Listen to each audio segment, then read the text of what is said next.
Bonjour à toutes et tous et bienvenue sur la chaîne du mandataire efficace. Aujourd'hui, on va voir les événements dans l'immobilier. Allez, c'est parti.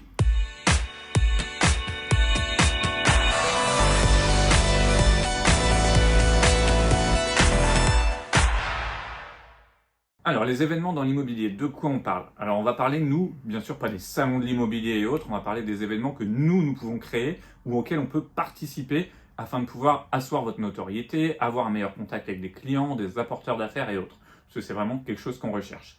Il y en a un que vous devez connaître, à mon avis, c'est la crémaillère. Pourquoi vous devez le connaître? Parce qu'il y a un réseau qui le fait énormément en France, c'est Century 21, pour ne citer que.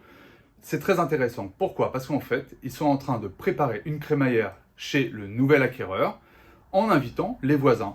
Donc généralement, lui va fournir petit four ou autre comme ça, et puis la famille, qui est l'acquéreur, donc va fournir la partie boisson. Attention juste à l'alcool. Hein. Une boisson, normalement, on n'a pas trop le droit d'en emmener, enfin alcoolisée. Pour ça que demandez peut-être aux gens, eux, de la prendre. Vous emmenez les softs, les gâteaux apéro, de tout ce que vous voulez. Mais c'est voilà, diversifier sur la partie alcool parce que vous pouvez être responsable de ce qui peut se passer. Donc ça, c'est quand même important. Ça va vous faire connaître en plus donc de les voisins de vos acquéreurs, qui sont peut-être de potentiels vendeurs. Et puis, ça resserre vos liens avec vos nouveaux acquéreurs, parce qu'au moins, vous allez pouvoir discuter plus longuement avec eux. Et puis, ça y est, ils sont dans leur maison, donc tout va bien, ils sont détendus. Alors moi, j'en ai organisé. Honnêtement, j'en organise plus en ce moment et c'est justement peut-être un de mes objectifs 2023 qu'on est en train de mettre en place. Je pense que le Covid a coupé aussi Bah, un peu ça a la un peu chic et coupé, a reperdu des habitudes. Parce que moi, quand j'en faisais, j'en ai fait une quand j'étais dans mon ancien réseau, par exemple en tant qu'agence immobilière, parce que c'était ERA Immobilier, donc c'était la même chose que Century, hein, c'est le même groupe tout en haut. Et c'était super sympa. Je me suis retrouvé dans un immeuble où c'est un immeuble de 10 appartements et j'en avais déjà vendu 4 dedans. Donc je connaissais des gens. J'ai été me présenter, voir tout le monde, leur dire écoutez, voilà, j'ai un client qui emménage dans 2 semaines, est-ce que vous seriez présent pour que je vous le présente et autres. Sur les 10 appartements, 8 étaient présents. Il y en avait 3 que je connaissais bien puisqu'ils avaient acheté avec moi. Ça a permis que mon client acquéreur est monté dans l'appartement du dessus que j'avais vendu pour qu'il puisse voir la déco. Ils sont sympathisés. Moi, je suis resté une petite demi-heure, 3/4 d'heure avec eux, parce que le but, c'est pas de passer sa nuit avec eux non plus. Hein, parce que ça peut être long. Je sais que les gens vont nous dire, ouais, mais c'est long à organiser tout ça. Non, vous allez dans l'immeuble, vous frappez aux portes, comme de la prospection. Bien sûr. Voilà, je vais organiser ça, j'ai vendu l'appartement. Déjà, En plus, vous venez pour rien vendre. Pour une fois, vous proposez un truc gratuit. voilà, puis vous montrez que vous êtes pro. C'est bonjour, j'ai vendu un appartement dans votre immeuble. Voilà, déjà, ça assoit un peu votre truc. Je vous invite à vous présenter cette personne lors d'une crémaillère que j'organise. Donc ça, c'est plutôt sympa. Vous calez une petite date, vous mettez ça à 18h, de 18 à 20h ou 21h, c'est les gens qui s'arrangent. Voilà, moi, j'étais resté une petite heure avec eux, on a bu un petit apéritif, on a échangé. C'est bien, j'ai revu des anciens clients, j'ai connu les autres gens de l'immeuble que je connaissais pas. Et l'acquéreur, lui, il a connu tout le monde et depuis, je sais, parce que en plus c'est à côté de mes bureaux, donc j'y passe à côté souvent et je recroise, parce que j'en ai revendu un dans l'immeuble entre-temps, quelqu'un qui était à la crémaillère, donc c'était plutôt bien. Et les gens se connaissent et du coup, il y a une petite ambiance sympathique.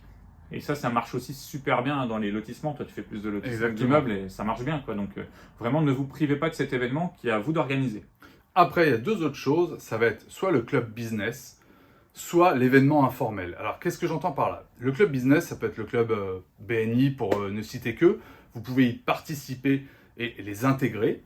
Ou alors, donc là, vous vous renseignez sur ce qu'est un BNI. Hein, je ne vais pas vous refaire toute une vidéo là-dessus, mais ce qui est important, c'est aussi le petit club que vous pouvez créer. C'est-à-dire, vous pouvez vous dire, moi, souvent, ce qui m'apporte des affaires, ça va être un CGP, ça va être un architecte, mais j'ai besoin aussi d'un notaire, etc. Et vous créez votre petit club, où ça peut être un repas au resto une fois tous les 2 mois. Faut pas faire ça toutes les semaines, hein, comme un BNI. Hein. Un BNI, c'est vraiment une machine qui est mise en place avec des bénévoles. Vous ne pourrez pas tout seul.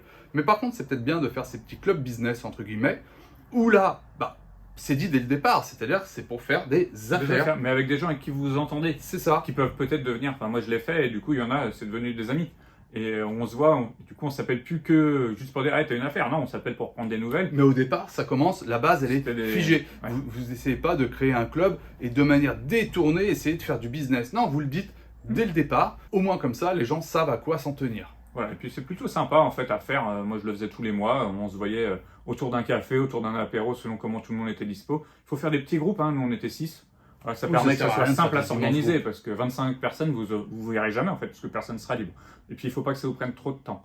Sinon, les événements aussi, comme Olivier parlait, des BNI et autres, il y a d'autres choses. Vous pouvez décider de vous inscrire dans certains clubs, dans des choses comme ça. Moi, je suis abonné au Stade Rennais.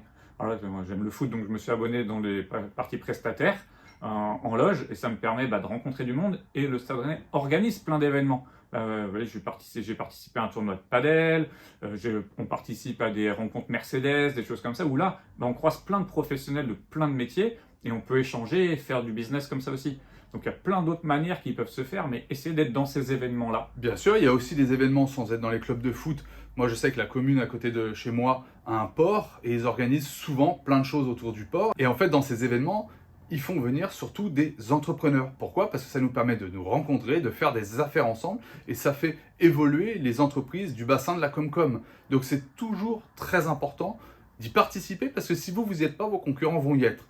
Et en plus, c'est presque tout de suite dit que c'est pour du business puisque c'est vraiment des rencontres avec que des entrepreneurs. Donc ça, c'est très intéressant, en gros, de se faire voir. Et puis, il y a une dernière chose que vous pouvez faire, c'est aller dans les associations, mais des associations où là, ça vous plaît d'aider.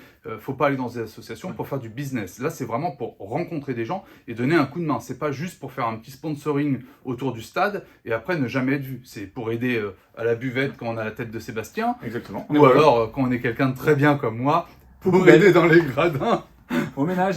Voilà. Non, mais l'intérêt, on en plaisante, mais c'est vraiment, là, c'est pour aider. Faut vraiment que ça vous plaise. Alors, ça peut être le club de là où un de vos enfants est pour le sport. Mais de toute façon, dans tous ces trucs-là, faites les choses qui vous plaisent. Parce que si vous le faites à contre-cœur, ça va se sentir. Ça va se voir. Vous, dans votre vie, ça va pas vous plaire et autres. Donc, il faut vraiment faire les choses qui vous plaisent. Et d'ailleurs, il rigolait avec l'apéro, mais moi, j'organise des apéros avec mes anciens clients. Des gens qui ont acheté avec moi ou des apporteurs d'affaires. J'essaie une fois par an de faire un petit apéro entre 20 et 30 personnes où j'invite ces gens-là qui se rencontrent. Ça leur permet d'échanger aussi entre eux. C'est des nouvelles personnes de la ville, donc ils sont contents. Et moi, ça permet de continuer à avoir ce petit lien relationnel avec.